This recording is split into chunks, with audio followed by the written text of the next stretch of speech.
అన్ని తీసారా?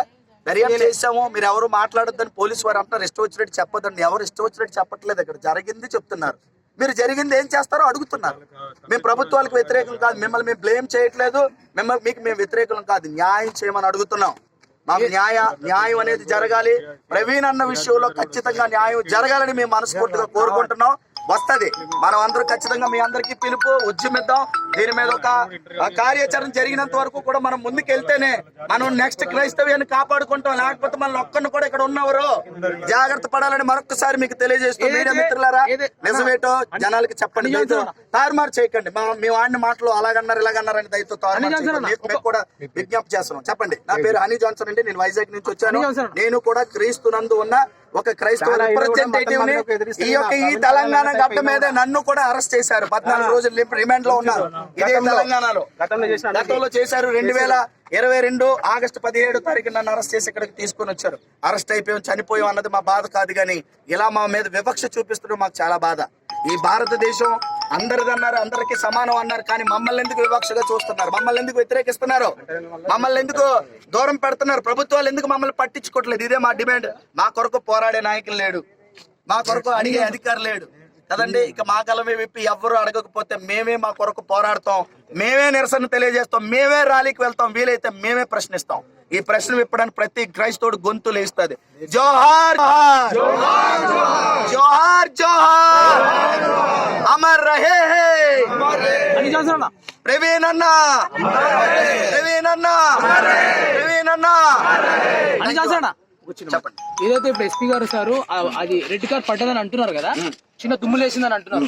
అక్కడి నుంచి కూడా మన పడ్డాక కూడా నైట్ పడ్డారు కదా, అది నైట్ పొద్దున తెల్లారే వరకు వెలుగొచ్చే వరకు ఏమన్నా ఉన్న సీసీ కెమెరాలు ఎవరైనా మనుషులు వచ్చి ఏమైనా అక్కడ కార్యక్రమాలు చేశారనే విషయాలు కూడా రేపు నేను అప్డేట్ ఇస్తానని చెప్పారు. దాని మీద మీ ఒపీనియన్ ఏంటి? తప్పకుండా అప్డేట్ ఇవ్వాలి. ఇస్తానని చెప్పారు కదా. నిన్న ఆయన లైవ్ పెట్టి చూపించారు ఎక్కడి నుంచి ఎలా పడిపోయారు, ఎక్కడి నుంచి ఏమంటే నిజం చెప్తారు. సీసీ ఫుటేజ్ అంటే ఇప్పుడు మనం ఎవరు చదువుకున్న వాళ్ళ చదువులేని వాళ్ళు సార్, మరీ అంత మనల్ని చెవులో పువ్వులు పెట్టకూడదు కదా. ఏది ఒక వీడియో ఫుటేజ్ లో ఒకటే పడుతుందా? ఒకటే చూస్తారా? ఇంకేముంటదా? ఆయన దొరికెళ్ళింది ఏది కిందకి వెళ్ళిపోయాడు అంటాడు. పడిపోయిన తర్వాత ఏంటి కిందకి వెళ్ళిపోతే బండి పడుతుంది. బండి ఎలా పడుతుంది? ఇక్కడ గుర్తుంది సార్, ఇక్కడ బూటు గుర్తుందని మా అనుమానం.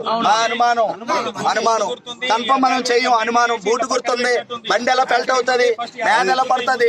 అక్కడ కర్రలు ఉన్నాయి, కర్రలకి రక్తం అంటుకొని ఉంది. మరి అవేవి మేము వెళ్ళిన తర్వాత లేవు. ఆ తర్వాత వాటికి రిబ్బన్స్ కట్టారు, ముందు ఏవి కట్టలేదు. మేము వెళ్ళిన వెంటనే వినండి, అక్కడ హైవే పెట్రోలింగ్ లో ఉన్న పోలీసులు వెళ్ళిన వెంటనే ఎవరు ఏం అడగకముందే ఇది యాక్సిడెంట్ అని ఆలే చెప్పేస్తున్నారు. ఎవరు అడగక ముందే చెప్తున్నారు. ఇప్పుడు ఎస్పీ సార్ ఏదో ప్రెస్ మీట్ లో పెట్టాడో ఆ పడ్డది ఆ దుమ్ము లేసిందని చెప్తున్నారు. ఆ నుంచి బాడీ రికవర్ అంటే పోలీస్ వాళ్ళు ఫస్ట్ కాంటాక్ట్ అయినప్పటి నుంచి ఈ మధ్యలో ఫుటేజ్ లేకపోతే ఈ మధ్యలో వివరణ ఎవరిస్తారు? ఆలే ఇవ్వాలి. ఎందుకంటారా? ఆలే ఇవ్వాలి. ఫుటేజ్ మనం తీయడానికి లేదు కదా. పోలీసు వారే ఆ వివరణ ఇవ్వాలి, దర్యాప్తు జరపాలి. ఇక్కడ నేను ఒకటి చెప్తాను, బాగా వినండి. ఒక్క నిమిషం అండి. హైదరాబాద్ నుంచి ఎప్పుడు బయలుదేరారని ఆయన టైం ఉంటది కదా, ఎక్కడెక్కడ ప్రయాణం చేసి ఉంటాడు కదా. అన్ని ఫుటేజీలు బయటకు తీయమనండి. ఏం జరిగింది నిజం వస్తుంది బయటికి. అన్ని ఫుటేజీలు తీయమనండి, ఫోన్ తో సహా. ఎన్ని ఫోన్లు వచ్చాయి, ఎవరు చేశారు, అవునా ఏమని చెప్పండి. హైదరాబాద్ బయలుదేరింది ఉండండి, ఇంట్లో వాళ్ళకి తెలుసు కదా ఎన్ని గంటలు బయలుదేరారు, వాళ్ళ టైం చెప్తారు. అక్కడి నుంచి ఏ రూట్ లోంచి వెళ్తారో హైదరాబాద్ అవన్నీ సీసీ ఫుటేజీలు తీయమనండి. అదే చెప్పాడండి, కొత్త డీజే వచ్చాడు, చాలా లేటెస్ట్ టెక్నాలజీ వచ్చింది అని చెప్పాడు. మరి ఏమైంది అది? మరి దాని ఫాలో అప్ మీరు అవుతున్నారు? మరి ఫాలో అప్ చేస్తారు ఖచ్చితంగా. ఏమండి, మాకు నమ్మడమే ఇంతవరకు నమ్మితే మమ్మల్ని ఎలా బ్లేమ్ చేస్తారని మాకు తెలియదు కదా. మేము అధికారులు నమ్మాం, ఇప్పటికే నమ్ముతున్నాం న్యాయం చేయమని. దీన్ని ఒకవేళ తారుమారు చేసే పరిస్థితులు ఉంటే మాత్రం ఖచ్చితంగా మేము ఏంటంటే ఆ రెడ్ కార్ గుద్దింది అంటున్నారు కదా అలెజెడ్లీ. ఆ దుమ్ము లేచినప్పటి నుంచి పొద్దుగల పోలీసు వాళ్ళకి బాడీ దొరికినప్పటి నుంచి ఈ మధ్యలో ఏమైంది అనేది రికార్డ్ అవుతుంది కదా ఖచ్చితంగా. రెడ్ కార్ ఏదండి? మరి మనం ఇస్తే అడుగుతున్నా, రెడ్ కార్ ఏది ట్రేస్ చేస్తా అని చెప్పారు కదా. ఎప్పుడు చేస్తారు సార్ రెడ్ కార్ అనేది? నేను ఒకటి చెప్తాను, మన టెక్నాలజీ చాలా వేగంగా ఉంది. ఇప్పటికే ఎంతసేపా, ఇన్ని రోజుల చెప్పండి. దుమ్ము లేచింది కదా, మా వెనక చాలా వెహికల్స్ పోయినాయి కదా, ఒక వెహికల్ నేను ఇంకొక విషయం చెప్తాను. అక్కడికి వెళ్ళంటే ఏమన్నారంటే ఆయన పడిపోయిన తర్వాత బాధాకరమైన విషయం అంటే ఒక్క వెహికల్ కూడా రాలేదని చెప్పారు. ఒక్క వెహికల్ కూడా రాలేదని చెప్పారు వాళ్ళు అక్కడికి వెళ్ళిన వెంటనే. ఇది చాలా బాధాకరమైన విషయం అమ్మా. నేనైతే చెప్తాను, రిపోర్ట్ రాకపోతే రాదని సంగతి ఉండండి. రాదు అని మనం అనడానికి వీలు లేదు. వాళ్ళు ఏం చేస్తారో చూద్దాం. మనం అనడానికి ఏముంది, వాళ్ళు రానియండి. వాళ్ళు ఏమంటారో మేము న్యాయం కోసం ఎదురు చూస్తారు, రాకపోతే తదుపరి కార్యాచరణ మీరు అన్నట్టు మేము తీసుకుంటాం. ఖచ్చితంగా దీని మీద ముందుకెళ్తాం. ప్రవీణ్ అన్న మరణం ఏదో ఇక్కడికి వచ్చారు, బరియల్కి వచ్చారు, జనాలు వెళ్ళిపోతారని అనుకుంటే వాళ్ళు వెర్రి పని అది. వారి వెర్రి ఆలోచన అది. ఇంత ఫేమస్ అయిన వ్యక్తి 400 కిలోమీటర్లు 2 వీలర్ మీద ఎందుకు వెళ్ళాడని మీరు అనుకుంటారు? ఒకటి విషయం అయితే ఖచ్చితంగా చెప్తాను, అన్నకి బైక్ రైడ్ అంటే ఇష్టం అని మేము విన్నాం. ఓకే, ఇప్పుడు బైక్ మీద వెళ్ళాడా కారు మీద వెళ్ళాడని పక్కన పెట్టండి. ఆయన వెళ్ళినప్పుడు ఏం జరిగిందో ఇది చెప్పమంటే ఈ ప్రశ్నలు వేయడం అనేది సమంజసం కాదు. ఆయనకి నచ్చింది వెళ్ళాడు బైక్ మీద, అనవసరం అది.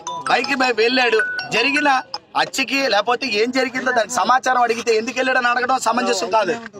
ఒక్క నిమిషం అన్న అయిపోయింది, చెప్పండి. అదే సార్, అంతేనా? మెయిన్ ఏంటంటే టోల్ గేట్ దగ్గర హెడ్లైట్ ఉందని, అవును, దాని మీద మీ ఒపీనియన్ ఏంది? అది హెడ్లైట్ ముందే పగిలింది హెడ్లైట్. దాని మీద ఖచ్చితంగా ఎవరు దాడి చేశారు? దాడి జరిగినప్పుడు తప్పించుకొని ఆయన వచ్చాడు, ఊగుతున్నాడు, మళ్ళీ వచ్చి కారు గుద్దింది. ఇది జరిగిన విషయం. ఓకే, అది జరిగిన విషయం. ఆ తర్వాత జరిగింది చెప్పాలి. అన్న బండి పైన కింద పడ్డప్పుడు ట్యాంక్ దెబ్బ కలిగిందన్న.